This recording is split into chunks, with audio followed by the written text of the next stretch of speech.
Captain Nicole Walsh had been flying Apache helicopters for 2 years, but she had never been allowed to fire a shot in combat. The rules were clear. Women weren't cleared for attack operations. Colonel Davis and the other senior officers said it was about operational effectiveness, about physical strength and psychological resilience and the aggressive mindset they claimed was necessary for direct combat. Nicole had heard it all before. She had logged over 400 flight hours and completed every advanced training program the Army offered. She had outscored most of her male counterparts in weapons employment exercises. But none of that mattered. When it came to actually using those skills in combat, the morning sun was just beginning to cast long shadows across. Forward operating Base Chapman in eastern Afghanistan when Nicole completed her pre-flight inspection. The A-64D Apache Longbow was a beautiful machine, the pinnacle of modern military aviation technology. It could engage multiple targets simultaneously at ranges exceeding 8 kilometers. But for Nicole, it had remained primarily a training platform rather than the combat weapon it was designed to be. Chief Warrant Officer Michael Thompson, her co-pilot and weapons systems officer, called out that they were cleared for their patrol route. It was the same route as always, close enough to potential combat zones to provide intelligence value, but far enough from active enemy contact to comply with the regulations that governed her operational limitations. Observation and reporting only, no engagement authority unless they took direct fire. Nicole had asked Thompson a hypothetical question once about what he would do if they encountered a situation where American lives were at immediate risk. Thompson couldn't answer officially, but he told her he had never flown with a pilot who demonstrated better weapons employment skills during training exercises. It was significant praise coming from a veteran of 3 combat deployments. 20 minutes. Later, Nicole lifted the Apache from the base and turned northeast toward their patrol route. The aircraft performed flawlessly as they climbed to cruising altitude, its twin turboshaft engines carrying all the advanced sensors, communication equipment, and weapon systems that made it one of the most capable platforms in the American military inventory. They were monitoring emergency frequencies when everything changed. Any aircraft, this is Bravo Company, came a desperate voice over the radio. We are surrounded by overwhelming enemy forces with heavy casualties and no available extraction. 20 soldiers trapped, coordinates follow, requesting immediate close air support. Nicole looked at the tactical display. Bravo Company was 15 kilometers from their current position, well within range of her Apache, but outside the geographical boundaries she was authorized to operate within. Thompson recognized it immediately. That's outside our patrol area, he said. We'd need permission from command to divert for close air support. Nicole studied the coordinates. The Bravo Company was in mountainous terrain that provided numerous advantages to enemy forces while leaving American soldiers exposed and vulnerable. They were surrounded in a valley with limited escape routes, facing enemy forces that had likely planned the engagement to maximize American casualties. She asked Thompson how long it would take to get clearance from command for combat operations. Minimum 30 minutes, he said, probably longer given current policy restrictions on female pilots in direct combat roles. Nicole understood that 30 minutes would be far too long for soldiers facing overwhelming enemy forces with limited ammunition and multiple casualties. She asked Thompson for his professional assessment of Bravo Company's survival probability if they didn't receive air support within the next 10 minutes. Thompson had enough combat experience to recognize desperation in radio communications. Honestly, he said, if they don't get help immediately, those 20 soldiers are probably going to die. Nicole made her decision. Thompson, we're diverting to provide close air support to Bravo Company. Plot an intercept course and prepare weapon systems for immediate engagement. Thompson reminded her that it was a direct violation of their current orders that they didn't have authorization for combat operations. Nicole's response was simple. 20 American soldiers are about to die unless someone with the capability to help them decides that saving lives is more important than following regulations that prevent us from doing our jobs. Thompson understood the implications. They would be operating outside their authorized patrol area, engaging in combat operations that female pilots were prohibited from conducting, and potentially facing disciplinary action that could end both their careers. But he also understood the alternative. Weapon systems armed and ready, he said. I'm with you on this. Nicole banked the Apache toward Bravo Company's coordinates, pushing the aircraft to maximum speed. The flight required 8 minutes of high-speed flight over mountainous terrain that provided numerous opportunities for enemy anti-aircraft fire. She flew at low altitude to minimize radar detection while maintaining sufficient altitude to employ the Apache's weapon systems effectively. As they approached the coordinates, Nicole transmitted, Bravo Company. This is Apache 77. We are inbound to your position for immediate close air support. Prepare to mark enemy positions. The relief in the response was palpable. They had enemy forces in 3 directions, approximately 200 Taliban fighters with heavy weapons and mortar. Their ammunition was critically low, and they had multiple casualties requiring immediate evacuation through the Apache's advanced sensor systems. Nicole could see the tactical situation clearly. Bravo Company was positioned on the valley floor, with enemy forces occupying elevated positions on 3 sides, providing the Taliban with both numerical superiority and tactical advantages. The enemy had established multiple firing positions using caves, rock formations, and prepared defensive positions. The ambush had been designed to trap American forces in a kill zone where they could be systematically eliminated. Thompson identified the priority targets, heavy machine gun positions on the ridgeline to the north and east that were preventing Bravo Company from moving to defensible positions, and mortar crews to the west that were dropping rounds directly. On the American position, Nicole armed the Apache's 30mm chain gun and prepared to engage. She warned Bravo Company to keep their heads down, then began her first attack run targeting the heavy machine gun positions. The cannon fired 625 rounds per minute with precision that allowed her to engage individual fighting positions without risk to nearby American forces. Her first burst eliminated 3 Taliban fighters manning a heavy machine gun position. She continued the attack run, engaging additional positions along the northern ridgeline with the precision that had made her score higher than her male counterparts during training exercises. The report from Bravo Company confirmed outstanding accuracy.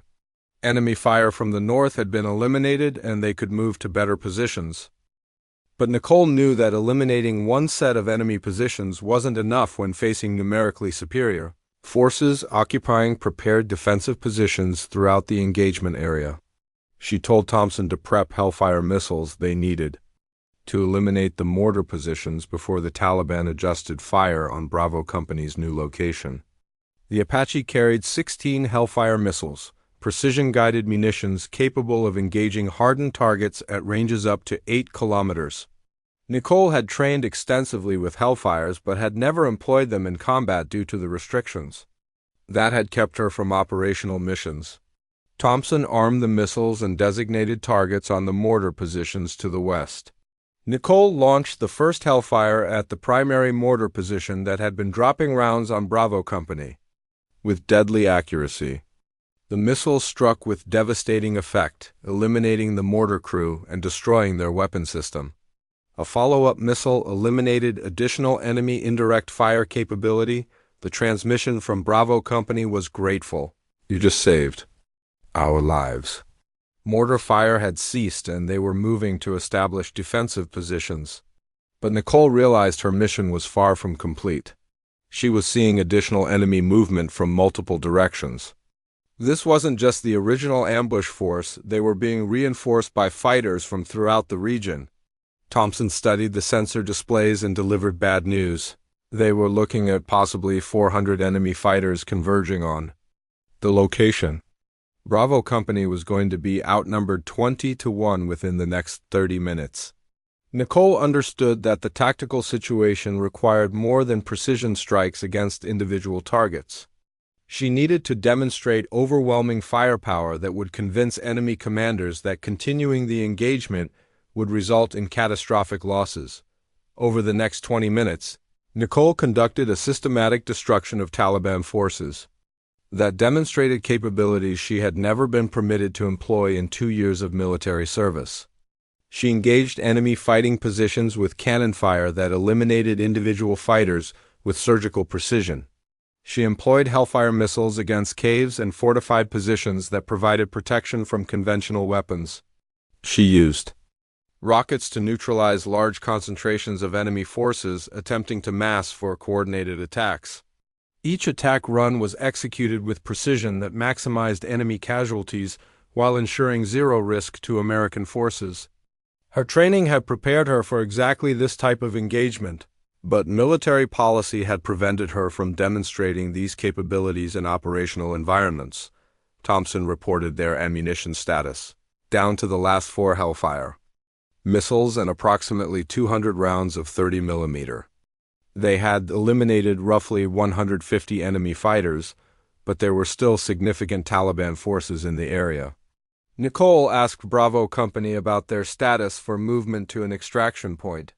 They could move, but they had 5 casualties, who required medical evacuation and needed approximately 15 minutes to reach the nearest helicopter landing zone. Nicole understood that 15 minutes would require her to provide continuous air support with dwindling ammunition while facing enemy forces that were adapting their tactics to counter her attacks. She employed her remaining Hellfire missiles against Taliban positions that commanded the route Bravo Company would use to reach the helicopter landing zone. Each missile eliminated multiple enemy fighters while destroying defensive positions that could have prevented American movement. The final Hellfire targeted a Taliban command position that was coordinating the continued reinforcement of enemy forces throughout the engagement area. The missile eliminated senior Taliban leadership and disrupted the coordination that had made their numerical superiority effective. Nicole cleared the path to the extraction point and told Bravo Company to move immediately. She provided overwatch during their movement to the landing zone, using her remaining ammunition to engage any Taliban fighters who attempted to interfere with the American withdrawal. 25 minutes later, medical evacuation helicopters successfully extracted all 20 members of Bravo Company, including the 5 wounded soldiers who received immediate medical treatment that saved their lives. The final transmission from Bravo Company's commander was simple: "You saved 20. American lives today. Outstanding work." Nicole turned the Apache toward Forward Operating Base Chapman, understanding that her decision to engage in combat operations without authorization would result in immediate review by senior leadership and potential disciplinary action that could end her military career. But she also understood that 20 American soldiers were alive because she had been willing to employ capabilities that military policy claimed women didn't possess. Thompson had no regrets about the mission. He told Nicole he had never flown with anyone who demonstrated better combat effectiveness under pressure. Today proved that capability has nothing to do with gender and everything to do with training, skill, and the willingness to risk everything to save American lives. 2 hours later, Nicole found herself in Colonel Davis's office facing disciplinary action for violating direct orders by conducting unauthorized combat operations outside her designated patrol area. Colonel Davis was direct. She had disobeyed orders that clearly prohibited her from engaging in combat operations, a flagrant violation of established policy regarding female pilots in attack helicopters. Nicole's response was equally direct.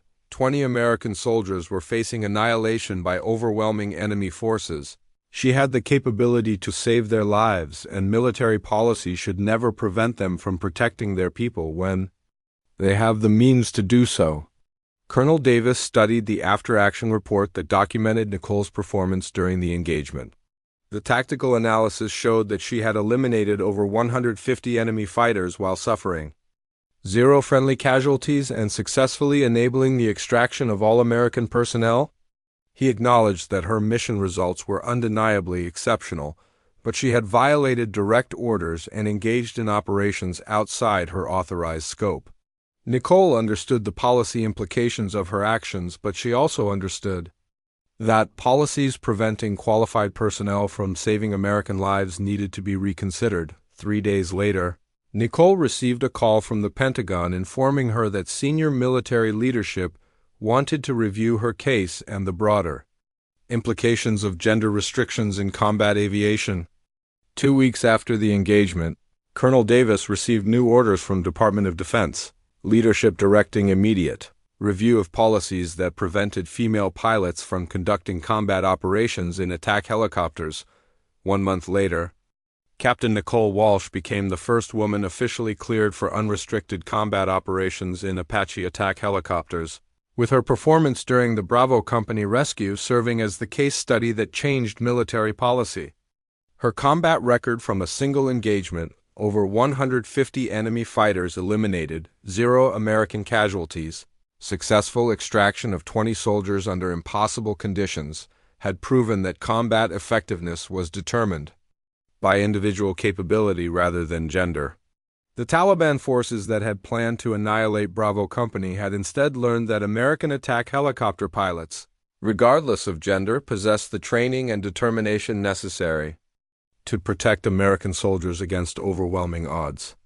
Nicole's decision to disobey orders had saved 20 lives and opened combat aviation to qualified women throughout the military.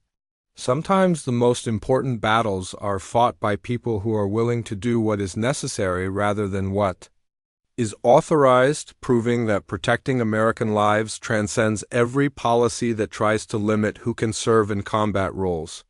Nicole Walsh had flown one unauthorized mission that changed everything about women in combat aviation, and she had brought every soldier home.